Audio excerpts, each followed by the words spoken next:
Welcome to our channel. Google కంపెనీలో 30,000 ఉద్యోగాలకు పైగా తీసేయబోతున్నట్టు కూడా తెలుస్తోంది. అయితే దీనికి ప్రధాన కారణం ఏఐతోనే అని కూడా తెలుస్తోంది. ఒకసారి దీని మీద వివరం తీసుకునే ప్రయత్నం చేద్దాం. ప్రస్తుతం అంతటి స్టూడియోలో జర్నలిస్ట్ జగదేవ్ గారు ఉన్నారు. వెల్కమ్ చెప్దాం. హలో సార్, నమస్తే. నమస్తే జేకే. ఎస్ సార్, ఏ కారణంగానే ఇట్లా తీసేయడం జరుగుతుందా? అది ఆయన ఎవరో గూగుల్ బిజినెస్ ఆఫీసరు ఫిలిప్ షిన్లో ఏదో ఆయన ఒక మెయిల్ ఇచ్చారంట కొన్ని గ్రూపులకి. అంటే ఈ 2026 ఎండింగ్కి వచ్చేసరికి, చరమాంకం వచ్చేసరికి ఏఐని ఫుల్ ఫ్లెడ్జ్డ్గా గూగుల్లో బాగా ఇంప్లిమెంట్ చేయాలని, మిగతా అన్నిటితో పాటు ఇది కూడా ముందుకు వెళ్ళాలనే ఉద్దేశంతో చేశారు. ఆ ఇంప్లిమెంటేషన్ చేసే దగ్గర ఎవరైతే ఉంటుందో అది సర్వర్ బేస్డా, వెబ్ బేస్డా, ఏదో రకరకాలు ఉంటాయి కదండి, మనకు ఆ సాఫ్ట్వేర్ టెర్మినాలజీ ఐడియా లేదు. సో అలాంటి వాటిలో ఏదైతే ఏఐతో అనుసంధానం చేసి ఫాస్ట్గా ప్రోగ్రామింగ్లో కానీ కోడింగ్లో కానీ ఉంటుందో దానికి రిలేటెడ్గా ఉండే ఎంప్లాయీస్కి ఈ విధమైన వాళ్ళు మెయిల్ ఇచ్చారంట. ఓకే, ఇట్లా మీరు అప్గ్రేడ్ అవ్వండి, లేదంటే దీంతో నేర్చుకునే ప్రయత్నం చేయండి అని ఇంతకుముందే చెప్పి ఉన్నారు. సో ఇప్పుడు ఎవరైతే దానికి కంటిన్యూ చేయలేరో, లేదు మొన్న ఎవరో జోహో సహ వ్యవస్థాపకులు, వాని పేరేంటి, ప్రదీప్ దూబే సంథింగ్, ఓకే, ఆయన చెప్పినట్టుగా అలాగా కోడింగ్లో ఉండిపోయి ఏ మీద పట్టు సాధించకపోతే, లేదంటే ఇది అప్గ్రేడ్ అవ్వకపోతే అటువంటి వాళ్ళకి ఇంకా పని ఉండదు. వాళ్ళు ఇంక వేరే బిజినెస్ అనలిస్ట్గా గాను, లేదంటే స్క్రమ్ మాస్టర్ అంటారు, అందులో ఉంది స్క్రమ్ మాస్టర్ అని, అలాంటి కొన్ని ఏవో డిజిగ్నేషన్లు ఉన్నాయి.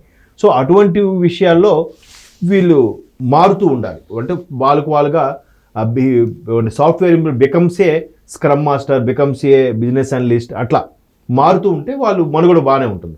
సో అట్లాంటివి లేని సందర్భంలో మీరు ఖచ్చితంగా సంస్థని వదిలి వెళ్ళిపోండి. ఎందుకంటే అంతే ప్యాకేజీలు పే చేస్తారు. వాళ్ళని ఉపయోగించుకోలేనప్పుడు వాళ్ళకి సెటిల్ చేసేయడము, లేదా వాలంటీర్ రిటైర్మెంట్ ఇవ్వడము, లేదంటే కొన్ని వాలంటీర్ రిటైర్మెంట్ ఆప్షన్స్ ఇస్తారు. ఒకేసారి వాళ్ళకి పెద్ద కంపెనీలు కాబట్టి 2 ఏళ్ళ శాలరీ ఇవ్వడము, 3 ఏళ్ళ శాలరీ ఇవ్వడము చేస్తారు. 2 ఏళ్ళు అంటే ఆల్మోస్ట్ ఆల్ ₹1,00,000 ఉన్నవాడికి ఒక 2 ఏళ్ళకి వేసుకున్న 24 లక్షలు ఒకేసారి వస్తుంది. సార్ ఒకేసారి డిపాజిట్ చేసుకున్న మంచి డిపాజిట్ బిజినెస్ చేసుకుంటాడో వాట్ ఎవర్ ఇట్ బేబీ, ఈఎంఐలు అన్నీ. సో అట్లాగా అలా ఒక అవకాశం ఇస్తుందని కూడా టాక్ ఉంది. సో ఇప్పుడు ఏంటంటే సాఫ్ట్వేర్ వచ్చినప్పుడు ఏదైతే ఉద్యోగాలు పోతాయని భయపడ్డారో అది కాస్త ఏమైంది, దానికి రెట్టింపు కాదు, దానికి 100 రెట్లలో అందరికీ సాఫ్ట్వేర్ రంగం ఉద్యోగాలు కల్పించిందిగా. దానికి సంబంధించి బిజినెస్ సపోర్ట్లని, బిజినెస్ అనలిస్ట్లని, కోడింగ్ అని, ఆ తర్వాత దానికి మళ్ళీ టెస్టింగ్లని, దానికి మళ్ళీ వెబ్లని, పోర్టల్లని, రకరకాలుగా అప్గ్రేడ్ అవుతూ దాని మీద ఇంకో 100 మంది, అంటే 100 మందికి ఒకప్పుడు ఉద్యోగాలు పోతే ఇప్పుడు కోటి మందికి వరకు ఉద్యోగ అవకాశం కల్పించింది కదా సాఫ్ట్వేర్. సార్ యాక్చువల్లీ అంటే ఇప్పుడు ఏ తోడు కూడా అలానే జరగబోతుందని టాక్ నడుస్తుంది. అంటే ఉద్యోగాలు లేదు, మీరు అన్ని నాకు అర్థమవుతుంది. సాఫ్ట్వేర్తో వచ్చినప్పుడు మొదట్లో ఎలాగైతే ఉద్యోగాలు కొన్ని ఇబ్బంది పడ్డారో కొంత పర్సంటేజ్. సో ఇప్పుడు ఏఐకి, సాఫ్ట్వేర్ నుంచి ఏఐకి తర్జుమా అవుతున్న ఈ నేపథ్యంలో కొంతమంది సఫర్ అవుతారు, ఆ ఇబ్బంది పడతారు. కొంతమంది దీన్ని అవకాశం ఛాలెంజ్గా తీసుకుని అప్గ్రేడ్ అయ్యే వాళ్ళు ఉన్నారు. ఇంకొంతమంది అప్గ్రేడ్ అవ్వక ఇట్లా సరే ఆ కంపెనీ ఇచ్చే ఆఫర్ తీసుకొని వెనక్కి వెళ్ళిపోతాం అనుకునే వాళ్ళు కూడా ఉన్నారు. ఎందుకంటే సర్టెన్ పొజిషన్కి వెళ్ళేసరికి టీమ్ లీడరు, ఆ తర్వాత ప్రాజెక్ట్ మేనేజర్ ఆ పొజిషన్కి వెళ్ళేసరికి ప్రెషర్ బాగా ఎక్కువైపోతుంది. ప్రెషర్ ఎక్కువైనప్పుడు అబ్బాయి ఇంక చేయలేకపోతున్నారా, మెంటల్ ప్రెషర్ ఎక్కువైపోతుంది అని చెప్పి అదే కావాలని జాబ్ మానేసి, లేదంటే ఊరు వెళ్ళిపోయి ఏదో బిజినెస్ చేసుకుందాం, లేదా వ్యవసాయం చేసుకుందాం వాళ్ళు కూడా ఉన్నారు. ఇంకోటి ఏంటంటే ఈ కరోనా తర్వాత ఈ హైబ్రిడ్ మోడల్ వచ్చేసింది. ముందు వర్క్ ఫ్రమ్ హోమ్ కంటిన్యూగా, తర్వాత 2023 నుంచి ఏం చేశారంటే, అంటే 3 సీజన్లు అయిపోయాక, కరోనా 3 వేవ్స్ అయిపోయాక 23 నుంచి ఆఫీస్కి రావాలని చెప్పి మెయిల్ ఇచ్చారు. ఎలా అంటే వారానికి 3 రోజులు రండి, వారానికి 2 రోజులు రండి. ఇంకొన్ని కంపెనీలు అయితే నెలలో 10 రోజులు రావాల్సిందే. మీరు అది ఎప్పుడు వస్తారనేది మీ ఇష్టం. అంటే ఒక వారం అంతా వచ్చేసి లాస్ట్ వారం అంతా వస్తారా, లేదంటే ఈ వారం 2 రోజులు, ఆ వారం 2 రోజులు అలా వస్తారా, మీ ఇష్టం. బట్ మంత్లో కంపల్సరీగా 10 days రావాలి. అలా కొన్ని కంపెనీలు రూల్స్ పెట్టాయి. సో హైబ్రిడ్ మోడల్ అంటున్నారు దీన్ని. సో అలాంటి మోడల్లో ఇంటి దగ్గర ఉండి చేస్తుంటే ఒక్కొక్కసారి ఆఫీస్ అయితే 6 గంటలకు అయిపోయేది. Hybrid model work from home వల్ల 9-10 అయినా కూడా మీటింగ్స్ అని అవన్నీ ఇవన్నీ మాట్లాడుకుంటున్నారు. ఒకప్పుడు అందరూ ఆఫీస్కి వెళ్తే ఎలా ఉండేదంటే ఒక హోటల్కో, ఒక రెస్టారెంట్కి వెళ్ళి చక్కగా లంచ్ చేసి మీటింగ్స్ పెట్టుకొని డిస్కస్ చేసి క్లోజ్ చేసుకునేవారు.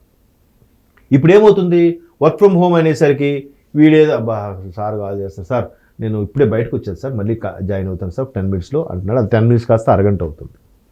సో ఇంకా లాభం లేదని చెప్పి వీళ్ళు ఏం చేస్తున్నారు, దాన్ని కొనసాగింపుగా ఎక్కువగా పని చేయించుకుంటున్నారు. ఇందాక నువ్వు బయటకు వెళ్ళావు కదా, వర్క్ చేసేయమ్మా అంటున్నారు. సరే ఇంటి దగ్గరే ఉంటున్నావు కదా, నీకు రెస్ట్లో ఉన్నావు కాబట్టి ఆ 8 గంటలు కాస్త 10 గంటలు 12 గంటలు ఉపయోగించుకునే వాళ్ళు కూడా ఉన్నారు. సో ఇలా వెక్స్ అయిపోయిన వాళ్ళు ఎవరైతే ఉన్నారో వాళ్ళు కంపెనీ ఇచ్చే తాయిలాలు తీసుకొని చాలురా బాబు మాకు 2 ఏళ్ళు 3 ఏళ్ళు ప్యాకేజ్ ఇస్తే చాలు, హ్యాపీగా దీన్ని గుడ్ బై చెప్పి వెళ్ళిపోతాం, మా వ్యాపారాల్లో మా ఇంట్రెస్ట్ ఏదో తిప్పుకుంటాం అని చెప్పి వెళ్ళిపోయి ఉన్నారు.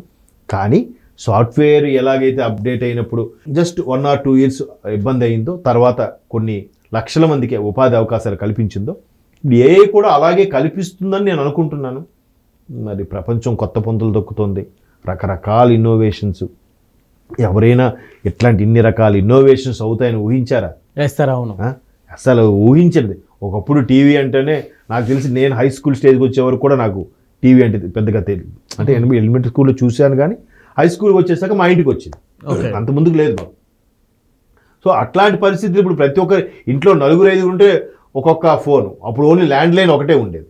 ఇప్పుడు ఇంట్లో ఎంతమంది ఉంటే అన్ని ఫోన్లు, ఇంట్లో ఎంతమంది ఉంటే అన్ని 2 wheelers ఇట్లా ఉన్నాయి కదా. సో ఇవన్నీ ఏంటంటే అప్గ్రేడ్ అవుతున్న కొద్దీ ఉపాధి అవకాశాలు కూడా పెరుగుతాయని నా అభిప్రాయం. మరి అలా అప్గ్రేడ్ అవ్వని పక్షంలో వాళ్ళకి ఒక హెచ్చరిక లాంటి ఒక మెయిల్ పెట్టుండొచ్చు గూగుల్ ఆఫీసర్ బహుశా. బట్ కంపెనీకి కూడా రూల్స్ అండ్ రెగ్యులేషన్స్ మారిపోతుంటాయి. వాళ్ళు ఒక్కొక్క కంపెనీ విజన్ ఒకలా ఉంటుంది, ఒక్కొక్క కంపెనీ టర్మ్స్ అండ్ కండిషన్స్ ఒకలా ఉంటాయి. దాన్ని బట్టి కూడా లేదు ఈ ఫీల్డ్లో ఈ రంగంలో ఈ ఏజ్ దాటిన వాళ్ళని మేము రిక్రూట్ చేసుకోం, దయచేసి ఇప్పుడు ఏఐకి సంబంధించి ఎవరైతే యంగ్ జనరేషనే కావాలి, సరే వీళ్ళకందరికీ వేరే దాంట్లోకి షిఫ్ట్ చేయండి లేదా వాళ్ళకి ఇచ్చి సెటిల్ చేసేయండి అని కూడా చెప్తూ ఉంటారు. ఇప్పుడు బిఎస్ఎన్ఎల్ అట్లాగే చేసింది కదా, టెలికామ్ సెక్టర్లో. బిఎస్ఎన్ఎల్ లాస్లో ఉన్నప్పుడు మ్యాక్సిమం ఎంప్లాయీస్ అందరికి కూడా వాలంటీర్ రిటైర్మెంట్ తీసుకుని వెళ్ళిపోయింటే ఆల్మోస్ట్ 140,000 మంది ఎంప్లాయీస్ వాలంటీర్ రిటైర్ తీసుకున్నారు. ఇది కరోనా ముందు జరిగింది. ఇది అవును, మీకు ఐడియా ఉండి అవును, అప్పుడు చాలా సెన్సేషన్ అయింది. సో ఏంటంటే అప్గ్రేడ్ అవుతున్నప్పుడు ఇంకే వాళ్ళకి సెటిల్ చేసి పంపించడమే బెటర్ కదా. వాళ్ళకి ఇప్పుడున్న టెక్నాలజీ, ఈ బ్యాండ్ విడ్త్లు, బ్రాడ్బ్యాండ్లు, ఐఎస్పీలు, ఓఎస్పీలు ఇవన్నీ వాళ్ళకి తెలియనప్పుడు ఏమవుతుందంటే వాళ్ళకి సీనియర్స్ వీళ్ళందరూ సెటిల్ చేసి పంపించారు. సో ఇప్పుడు గూగుల్లో కూడా అలాగే జరుగుతుండొచ్చు అని నా అభిప్రాయం. బట్ డెప్త్గా అయితే మనకు తెలియదు. Okay sir, thank you.